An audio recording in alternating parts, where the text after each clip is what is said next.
perfectionism sets an impossibly high bar. You don't start procrastination because the bar is so high. If someone expresses disappointment in you, you over-apologize and overpromise and overcompensate, people-pleasing, and the cycle repeats again and again and again. But for entrepreneurs with ADHD specifically, rejection sensitivity is the thread that runs through all three. Welcome to Successful with ADHD. I'm Brooke Schnittman. Let's get started. If you've ever been told your ADHD is either your biggest weakness or your secret superpower in business, today we're going to challenge both of those narratives. Because the truth is, neither that simple, and honestly, that messaging is part of the problem. So today I'm joined by someone who's known for saying the uncomfortable truths out loud. I'm here with Diann Wingert, business coach, host of the ADHD-ish podcast, former psychotherapist, and someone who helps entrepreneurs actually build businesses that work with their brain, not against it. Diann, welcome. I'm excited for this one. I've really been looking forward to this. And thank you for saying the quiet part out loud, which is the extremes of ADHD as a liability or ADHD as a superpower. Neither one is honest and neither one is useful. Amen. Amen. So you made a pretty big pivot from psychotherapist to business coach for ADHD entrepreneurs.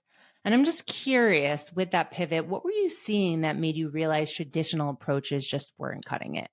Well, I get asked this a lot because people who know anything about what goes into becoming a psychotherapist think, that's a lot of work. That's a lot of education. It's a lot of training, all the pre-licensure, the license fee, all of it. Why would you walk away from that? And what I think a lot of people don't know about me is that throughout the 20 plus years that I was a licensed psychotherapist, I was a professor of social work. I brought many people up in the field. I supervised a clinical program for a huge mental health agency. I also was a serial business owner. I have owned businesses with both my current and my previous spouse, and I've co-owned businesses with other people. So I've always liked building businesses and I loved being a therapist. But I reached a point, Brooke, where I recognized that the kind of conversations that I was having with certain therapy clients were the ones I liked the most. And those folks were inevitably business owners with ADHD. I reached a point where I realized therapy is immeasurable. You and I have both drank liberally from that Kool-Aid and benefited from it greatly. However, there are some things it doesn't do well. Like therapy helps people understand why they do what they do so that they can do something about it. But it ends with insight for many people. And what I realized I wanted to do was stop focusing on problems and lean into possibilities. So I'd realized I had outgrown the role of being a therapist and was kind of already becoming a coach without recognizing it. And I decided to really lean into my business background because that was what I was enjoying the most. It's so interesting. To your point, I've done psychotherapy on and off my whole life. And my biggest anxiety came from the point where I wasn't getting solutions. I was just bringing back up the problems. Yes. And it wasn't until I received life coaching that wasn't even ADHD specific that I said, oh my gosh, there's solutions. I don't just have to sit in my anxiety and resurface it again. This is wonderful. So to your point, the how and the what and scratching the surface on the why can be really transformational and empowering for people with low confidence who are constantly being told that they're not good enough. Yes. And it's maddening when you're working with people, the folks I kept seeing in my therapy practice, smart, creative, capable people who were probably paying others for advice they couldn't implement and they were burning out. or constantly starting over because they thought, well, I burned out in this business model, so I guess I have to start all over with another one. They were, in many cases, working with me as a therapist on their past trauma and all that goes with it and their ADHD, but they're in many cases working with a business coach who didn't really know anything about ADHD. And most of the advice is meant for neurotypical business owners. And throughout 100%. my psychotherapy career, I just saw this again and again and again. I think what's important for me is I do refer to myself as a former psychotherapist because my license is inactive. I do have to maintain professional liability insurance as a therapist indefinitely because I'm held to a higher standard. However, I don't think of it as leaving my therapy career behind.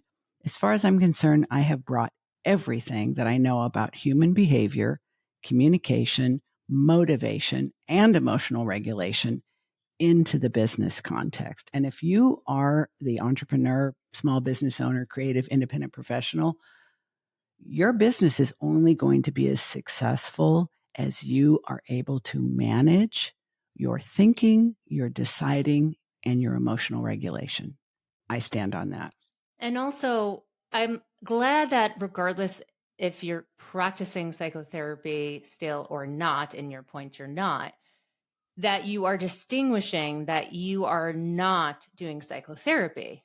No. Reason why I'm saying that is because there are a lot of psychotherapists out there, to my knowledge, that are claiming to be coaches. And there's a huge difference between the two. And I train psychotherapists who want to be coaches. And when this happened yesterday in one of my certification trainings, I'm listening to a therapist and she's therapizing the client.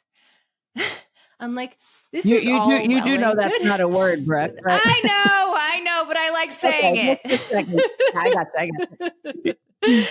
For all of you, I mean, she's practicing therapy for the clients. And I said, Yes. This isn't therapy. This is coaching. So we need to change the dynamic. There's different standards. There's different ethics. There's lots of different things. So I'm glad that you're distinguishing between the two. Can I say one more thing about that? I think this is really, really important because some people love therapy. Some people with ADHD love therapy. Some business owners with ADHD love therapy, but most people would rather not see a therapist. So some folks will say, I would never admit publicly that I'm seeing a therapist, but they're more than happy to say, oh, look, there's my coach.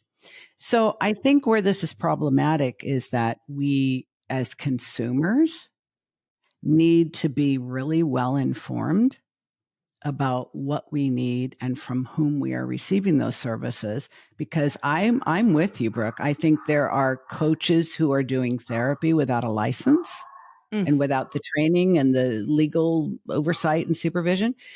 And there are therapists who aren't even really doing therapy. I appreciate you bringing up the need for people to be aware of the difference between therapy and coaching. And when I hear someone say, oh, that's easy, therapy is about the past and coaching is about the future, I know I'm dealing with a person who does not understand the distinction. I will tell people therapy is the best methodology for abuse, loss, trauma, and addictions. Also, with that being said, there's specific therapies for trauma, precisely. loss, and addiction, right? So we have to distinguish which therapies those are too. Precisely. And, I think if you are dealing with trauma, and unfortunately for our community, at least half of us with ADHD are dealing with a trauma history, acknowledged or unacknowledged, healed or unhealed. For these folks who go into a coaching relationship with someone who is not a therapist or even a therapist who's working as a coach, I have a lot of reservations. So I always encourage people where there's trauma, you need to be working with a therapist. You may also choose to be working separately with a coach. I heard that in the statistics I looked at, 90% of adults with ADHD have some form of trauma, whether it's a small trauma or a big trauma. And I would actually vouch to say that all of us, 100% Mm. of us with ADHD have some sort of trauma. Doesn't have to be the big T. Mm-hmm. So to your point, I think we just need to know that there are trauma therapists too. It's Mm-hmm. not just Yeah. talk therapy. Yeah. Yes. So thank you Absolutely. for saying that. Yeah. You're welcome. Thank you for bringing it up. Yeah. So you had pointed out the whole not being polarized in ADHD being a superpower or a deficit. So if you can just share a little bit more about where you actually land on that, that would be very helpful. I think when folks first started talking about ADHD, and I'm talking about the OGs like 30 years ago, it was a lot of doom and gloom. It was a lot of, if you have ADHD, you're more likely to develop an addiction. If you have ADHD, you're more likely to have a prison sentence. If you have ADHD, you're more likely to be divorced, have, parking tickets, speeding tickets, multiple job failures, and so on and so on. So we heard all of that. And a lot of us who knew we were ADHD at the time thought, oh God, there's no hope for me. Then a whole new crop of voices came around saying ADHD is my superpower. And specifically, ADHD is the entrepreneur's superpower. And I understand how appealing that is and how that falls on eager ears who have been thinking for far too long, there's something seriously wrong with me and there's nothing I can do about it. However, I land in the middle. As I said before, I don't think either narrative is honest and I don't think it's useful. ADHD traits are context dependent. So the same traits that make someone brilliant at generating ideas can make them terrible at following through on them. It really depends on where those traits are showing up and how they're being used. I actually believe these traits are real. They have real costs, real consequences, and they also come packaged together with some genuine, valuable strengths. But we won't get anywhere if we pretend either half doesn't exist. Bottom line, the goal is not to celebrate your ADHD so you can feel better, because that changes your functioning in no way, shape, or form, or cope with it or manage it into submission. It's to really build a life that takes it into account and helps us work better with it. Yeah. I don't think that's so revolutionary. No, I like how you put it into context because in social media, we're seeing very bold statements. We also see very bold statements in the news and it polarizes us. So there's nuance to these. There is not all or nothing when it comes to strengths and weaknesses in ADHDers. And at the same time, we do, right? We know that ADHDers can have entrepreneurial intentions, right? But those same traits can start screwing people over when they try to scale. Bingo. So let's talk about that. Yeah. Yeah. Well, okay. I will often say ADHD traits can serve entrepreneurs until they don't. So traits like high idea generation, pattern recognition, hyperfocus, risk tolerance, the ability to connect dots that other people miss, very, very valuable, especially in early stages of business development. But business growth, and especially scaling, is eventually going to require consistency, systems, and delegation. And in my experience, those are three things the ADHD brain not only struggles with, but may find repellent. So the startup phase, I'd say, rewards ADHD traits. The scaling phase punishes them if you haven't accepted the fact that you need structure and embraced that. So what I call options versus opportunities, it's one of my core coaching principles. We get super excited. We treat every new idea like a woohoo, this is going to be the coolest. Exactly. Yep. So not knowing the difference between an option and an opportunity means we say yes to things impulsively. We say yes to things before we've thought them through, if we think them through at all. And then once we've said yes to them, we are 10 toes down. We've got to keep going and seeing it through because we don't want to admit that we were fucking impulsive. So it's like, wait a minute. My team knows every time I come up with a new idea, they have a very strict routine they have been taught to follow. So I they hope let you me have a my moment. neurotypical team that's your COO. Indeed. And I will say, just let me have my moment. Because when we first started dealing with this dynamic, their inclination was just to shut me down and shut me up. And then I would get belligerent. So I'm like, I'm the boss here. So now it's like, let me have my moment. Don't tell me what to do. Let me share my idea, applaud it briefly, tell me what you like about it, and then remind me that it is not in alignment with our current objectives and capacity. So you're going to put it in the idea parking lot and we can review it at the quarterly review, by which time I've usually forgotten all about it. It's not exciting anymore. No, I'm on to the next thing. So here's the thing, the traits aren't the problem. It's that eventually, if we're going to grow, we need scaffolding around those traits. And if we're willing to just accept that and work with that, then it's not a limitation. Oh, yeah. I have a funny story for you. So I tell this often. I'm 8 years into coaching with Brooke. And I remember my first year, I did not have a business coach. And I meet my husband, comes in, ADHD husband who has multiple businesses, right? And he goes, so where's your CRM? And I'm like, CR who? He goes, CRM. Like, how do you keep contacts? I'm like, let's pull out the files. Here's everyone's name and emails. So he starts writing it down on a legal pad. He's like, okay, you have hundreds of contacts. What are you doing with them? And I'm like, I don't know. They're sitting here collecting dust. I'm taking notes. He goes, you need a business coach. And to this day, 7 years after, I have been working with the same, ADHD person here, the same business coach.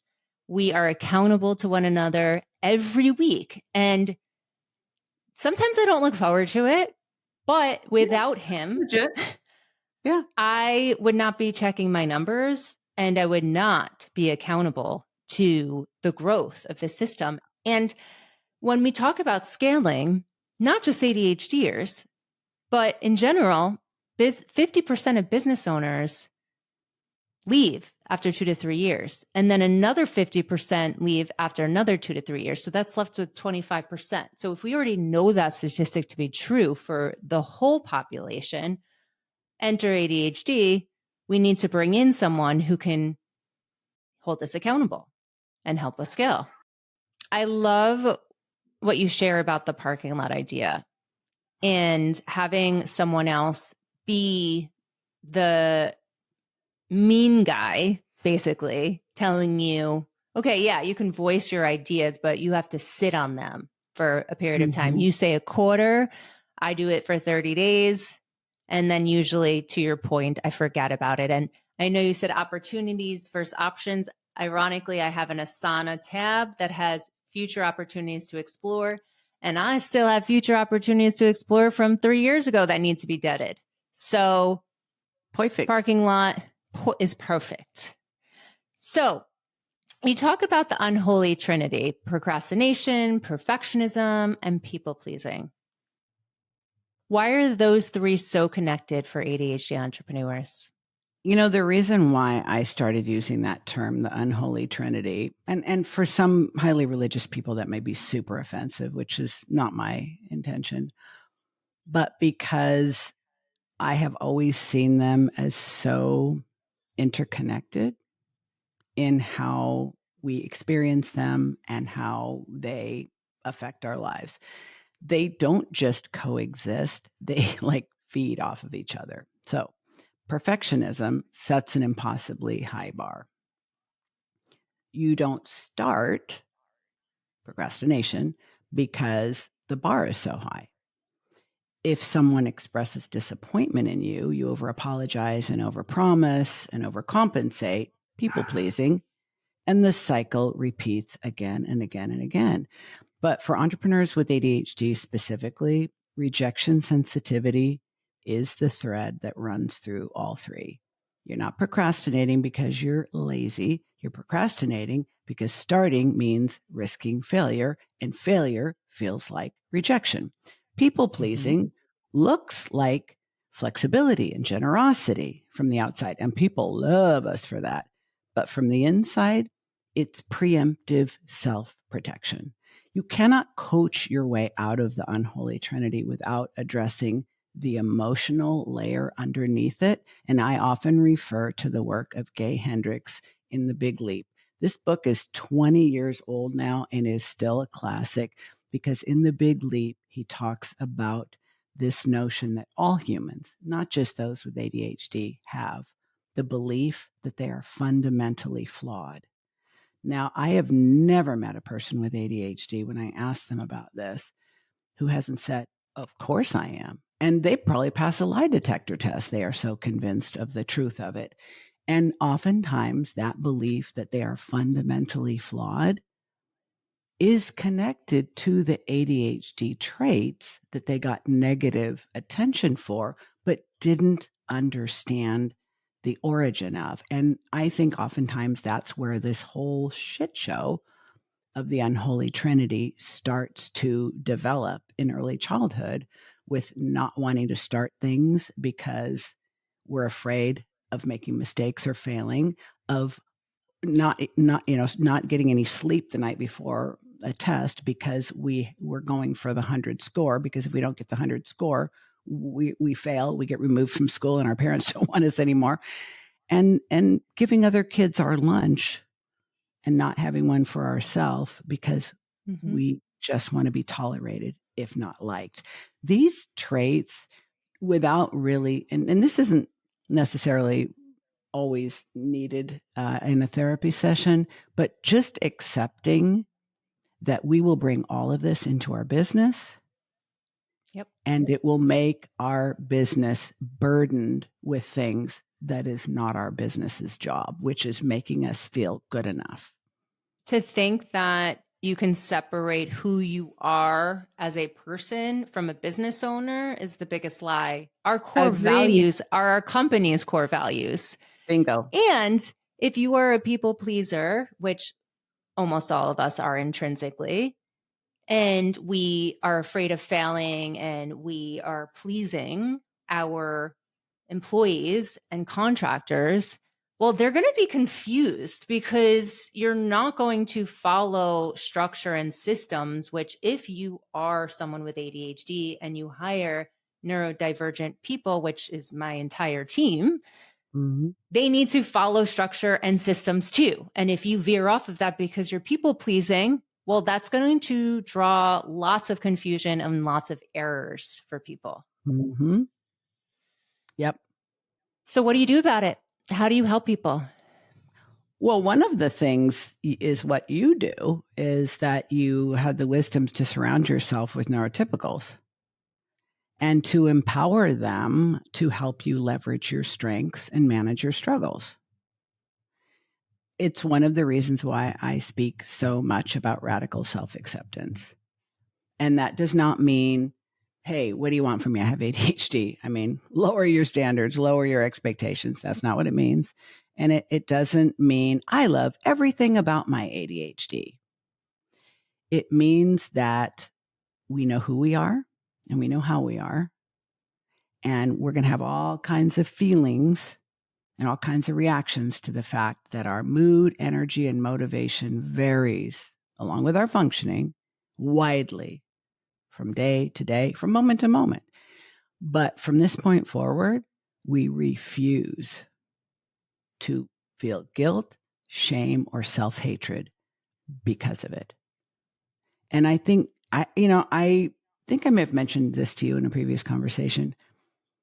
My coaching program used to start with self-awareness and then moved into self-acceptance and then moved into self-mastery. And I've changed it since, and I can talk about the 4 pillars that I do now if you'd like. But I realized that gaining self-awareness about our ADHD traits and how they show up in our business without first laying down that layer of unquestioned, irrefutable self-acceptance is actually dangerous. It's dangerous because if we don't first make the decision, I think it's a decision and a practice of radical self-acceptance, that guilt, shame, and self-hatred are off the table. So when I can't do that, what am I going to do instead? Yeah, if you're pulling off the band-aids and you're starting to become aware of some of your flaws, right? Or some of your Yes. positive traits, how do you process that if you aren't accepting of it at the same time? Right? We're not here to just lay it on you and put a spotlight on the weaknesses, right? You're here to also lift them up and work with it while they understand the awareness. Yes. The self-acceptance is the safety blanket that allows you to really lean into truly understanding yourself. Otherwise, there will always be this reflexive pulling back and tuning out whenever we start feeling triggered by whatever conscious or unconscious memories that we have. Yes, yes, yes. It happens so often. I think that with this, and then I do want to ask you about your 4 core pillars, but I think this is where a community of people who understand ADHD really coexist in the growth of processing your ADHD too, because you see that you're not alone. They're going through it too. You're getting the tools from the coach, but you're getting the accountability and support from the community as well. Anyway, you teach your 4 core pillars: positioning, packaging, pricing, and promoting. Everyone talks about these, but you approach them differently for ADHD brains. Break that down for us. Yeah. The reason why it's really about specificity and sequencing. So even though the way I explain them is positioning, packaging, pricing, and promoting, what I've learned is, because I work with people exclusively one-to-one, and even though we all have ADHD and even though we are all business owners, we don't all address these in the same order when working with me. So for example, if somebody's like, I've been doing this for a while and I just feel like I'm too general, or I'm too specific, or whatever they are starting with as the reason why they wanted to work with me. Maybe they want to look at their offers. Maybe they're like, I just know I'm not charging enough. I kind of figure out what is the point of entry, and we start there, and we can work backwards from there, and we can work forwards from there. What I have found with many people is I need to start with the promoting. And the reason why is that if there are certain things that they're simply not willing to do to market their business, there are certain business models that they should not be building.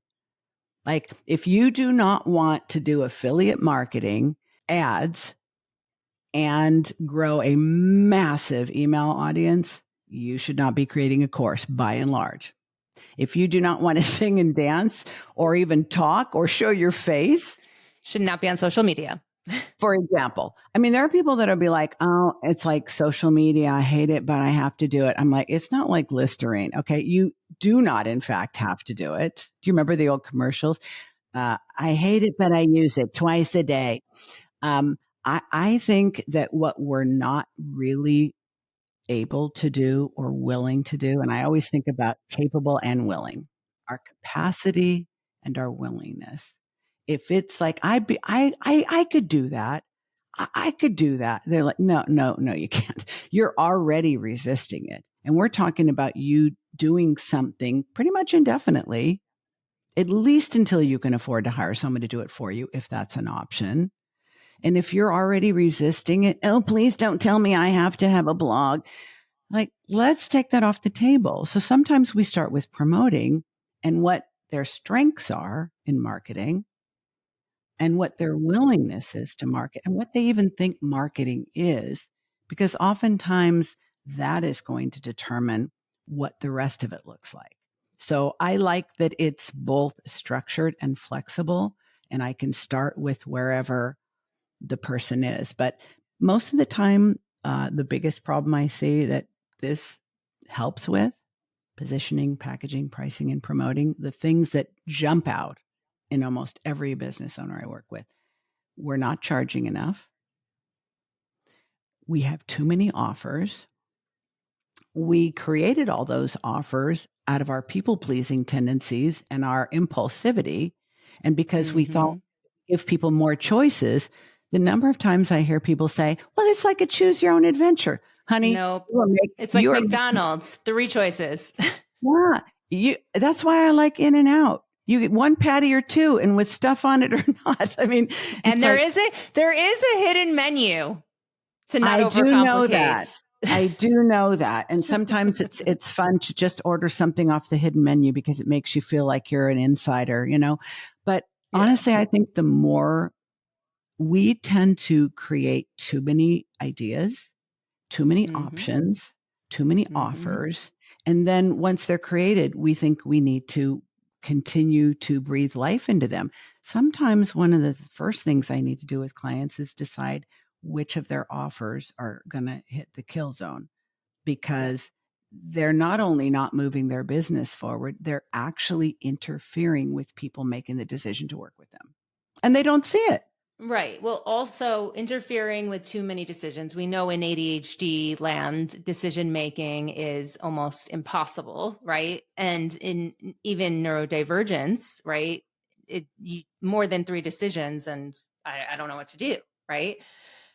But at the same time, you could be focusing on a service or a product that is very low on the totem pole and be putting all of your time and energy and all your eggs in that, when you have this rock, right? Or this star, I would say, of a program that is bringing way more value to way more people and giving you the income that you're looking for, but you're now diverting your time away to something that isn't moving in the direction that you're looking for.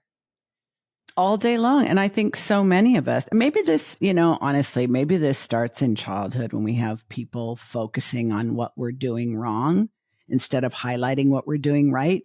But it's also, the human brain and the negativity bias. We're like, oh, I just need to get these numbers up over here because they're not doing well enough. You know what? I was within a spitting distance of the magical check mark when my accounts got hacked, and I lost them overnight because I refused to pay the hackers ransom money to get an access code back. So I'm like, literally, oh my gosh, I spent years growing those followings, thinking I had to. And then, you know what? I'm grateful for it now. It was a painful but necessary lesson. I agree with you. You want to focus on what's working, right? And we can burn ourselves out, especially as a solopreneur, if we're focusing on all these different marketing channels. However, here's my however, because you and I are not polarized, right? There's always this gray area. Marketers say that we want to be in different channels because Google has its highs, its lows. Instagram has its highs, its lows. Word of mouth has its highs, its lows. So when one goes up, one goes low, and vice versa. And if you get hacked somewhere, then and that's your main marketing channel, then what do you do? Well, the way I encourage my clients to work, many of whom are solopreneurs, independent professionals, and those with small teams, I ask them to choose one from each of these 3 categories: algorithm-based, content-based, and relationship-based. At the time that they meet me, they usually have several in one bucket and none in the others. I didn't do anything with SEO until my social media accounts got hacked. Since then, within 1 year, search is the number 1 way people find me now. And I never would have believed it because I thought SEO was tedious and boring, which of course I'm completely allergic to both. But it's that you're right. We need to have a balance. And sometimes, when I say balanced marketing strategy, one from column A, one from column B, it's kind of like you're ordering off a menu, but there's many choices within each. And you got to do it for a year. And if you don't love it, we either need to figure out how to get you to love it or we need to swap it out. To your point of doing it until you love it or swap it out. I think that also goes along with what you were saying with programs too, because as an Mm-hmm. ADHD entrepreneur, and you serve ADHD entrepreneurs, we can get bored doing the same thing over and over again. Hence, part of the reason why we're entrepreneurs to begin with. So we want to create, right? And sometimes creation is wonderful and innovation is wonderful. And we're listening to our clients and they're saying, you should have X, and it works out and it's all well and good. But to your point, there needs to be a timeline on how long are you going to see this through until you know if it's staying or going. You have to decide that ahead of time, because otherwise we get very stubborn and think, if I walk away from this now, basically I'm a ding dong. I made a mistake. I failed. I screwed up. I should have been doing something else. We don't want to feel any of that. So it's just around the corner. I just need to keep going. I need to double down. I need to take massive action. I ask my clients to decide ahead of time. How much are you willing to invest in this as an experiment before we decide whether to recommit or bless and release?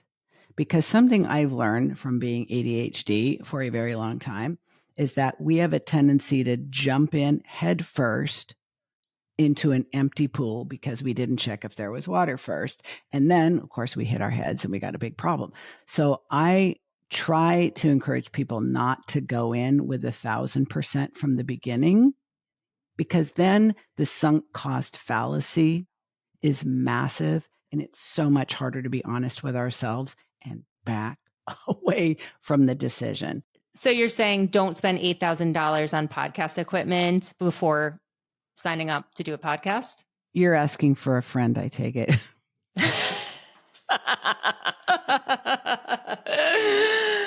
I hear you.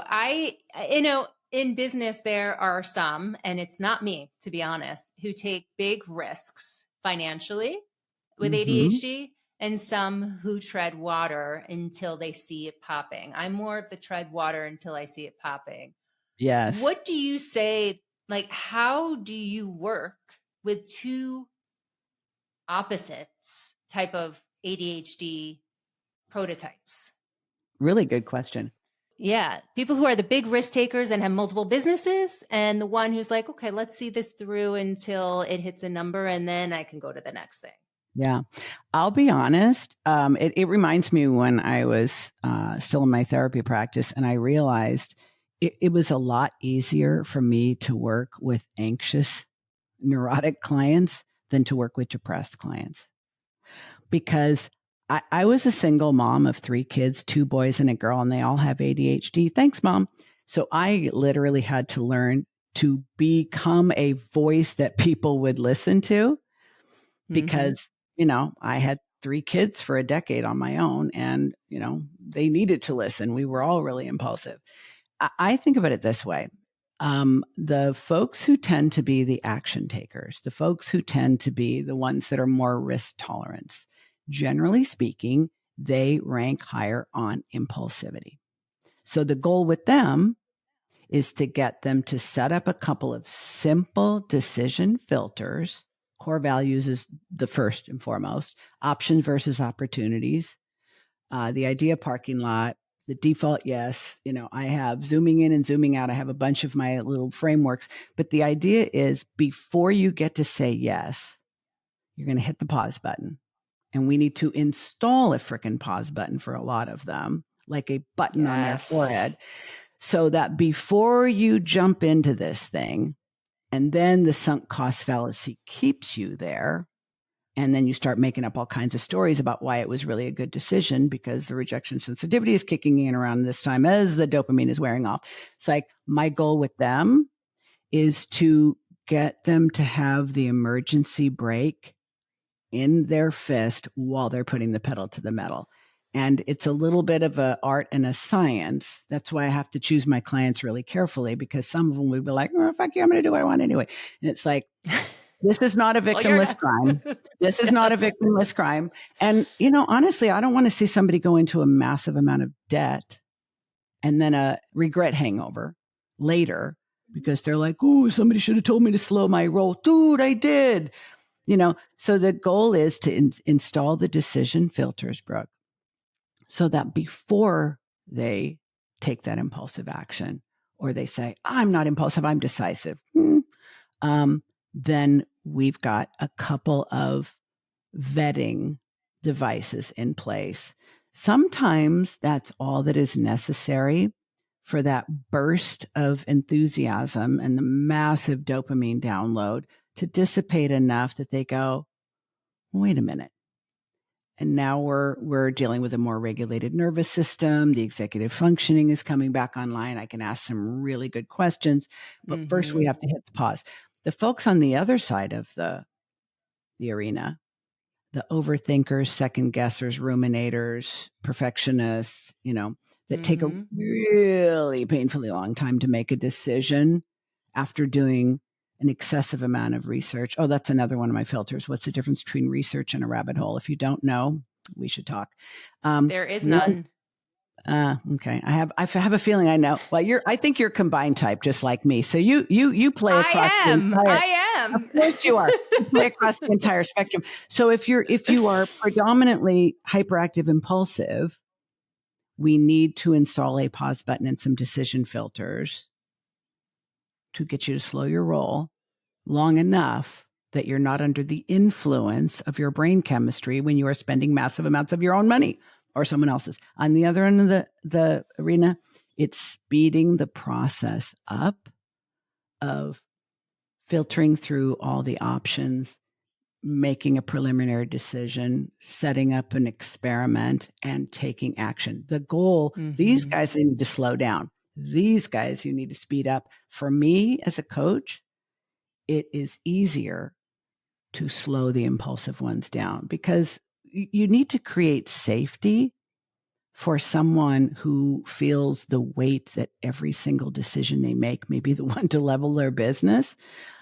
There's only so much I can do to create that sense of safety. Yeah. Yeah. I'm looking at your 4 core pillars, going back to that, the positioning, packaging, pricing, and promoting. It deserves to be 5 pillars, in my opinion, based on what I'm hearing. Okay. Yeah. Pause or power, depending on your ADHD clients. Then positioning, packaging, pricing, and promoting. I mean, like in any order. Yeah. Just saying. I like that. How... Okay, I'm going to stop just off the record. My husband is the one who literally will have 10 businesses and you would love to work with him. You probably wouldn't like to work with me because I'm the one who's like slowing things down. You'd be like, come on. Come on. Okay. So I know we've spoken and you've weaved this into our conversation, but you come from a psychotherapy background, so you understand what's underneath business behavior. Yes. What are most business coaches completely missing when they work with ADHD entrepreneurs? I think the most obvious one is that we won't necessarily speak up if you're completely missing it with us. We will dutifully attempt to conform to the norm and follow your 7-step proven process. And when you tell us, you're wondering if we're really committed or if we really want this, or we don't seem to be showing up prepared to the calls, we will agree with you 100% and then have a shame spiral out of epic proportions. Most of the time, we are so accustomed to thinking we're doing the wrong things for the wrong reasons in the wrong way at the wrong time, that when you reinforce that for us, we're like, I know, it's really terrible. Oh, yeah. I was hoping you could help me. So I think, I'm not saying that if you are an entrepreneur with ADHD, that you simply must work with an entrepreneurial business coach who has ADHD. But if you choose to work with a normie, my term of endearment for neurotypicals, they really should be ADHD informed. Yes. And they should really, really understand not just that you're different, but how you're different, and how to help you when you are stuck or spinning or spiraling, when you have ADHD inertia problems, when you have starting problems, stopping problems, shifting gears problems.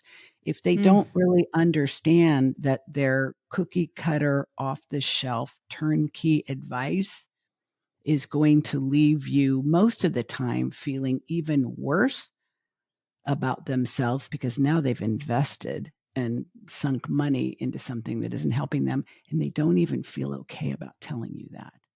Mm-hmm. That's probably the biggest. Well, that encapsulates quite a bit, I think. I've been there with other business coaches as well. And I've gotten things out of it. But to your point, there's only so much neurotypical advice I could take. Do this homework, do this huge packet that I have that's onboarding for you. Why haven't you gotten it done yet? And then you spend all this money and time and you either quietly go away or you explode and you say, this is not how my brain works. And then it's hard to correct from there. For the entrepreneur listening right now, thinking, this is literally me, what's the one thing you want them to walk away with today? You're not failing if you are attempting to create or grow or scale a business in a neurotypical model. You may be running the wrong operating system on the wrong hardware. And the solution is not to do what we've always done, which is to work harder at what's not working. It's to consider the fact that it's actually possible to build a business that doesn't require you to be something or someone you're not. Now, your brain has real constraints and real gifts, all packaged up together with ADHD. And I believe you deserve a business model that takes both into account, and one that allows you to avoid the extremes that we are so prone to, and that is boredom and burnout. We owe it to ourselves, because nothing else is worth building and pouring your time, energy, effort, focus, and attention into it, and nothing else is going to be sustainable. Yes.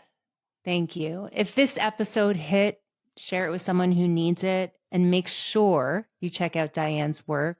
Everything will be linked below. Diann, can you share some of your links with people who are listening now who might not be checking out the show notes?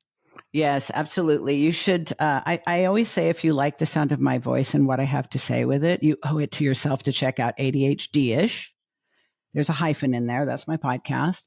And everything else about me can be found at my website, Diann Wingert Coaching. Diann has a funky name, so you will need to refer to the show notes for that. And I'm especially interested in having more people try out my brand new beta for my digital clone. Her name is Di AI, and she's been trained exclusively to my coaching frameworks, methodologies, and the way I think. I've spent several months working on it.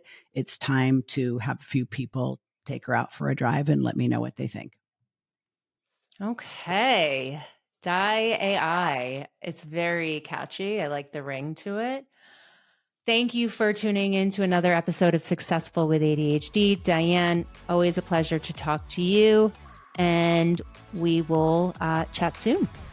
Thanks for listening to this episode of Successful with ADHD. I hope it helps you on your journey. And if you need any additional support for you or a loved one with ADHD, feel free to reach out to us at coachingwithbrooke.com and all social media platforms at Coaching with Brooke. And remember, it's Brooke with an E. Thanks again for listening. See you next time.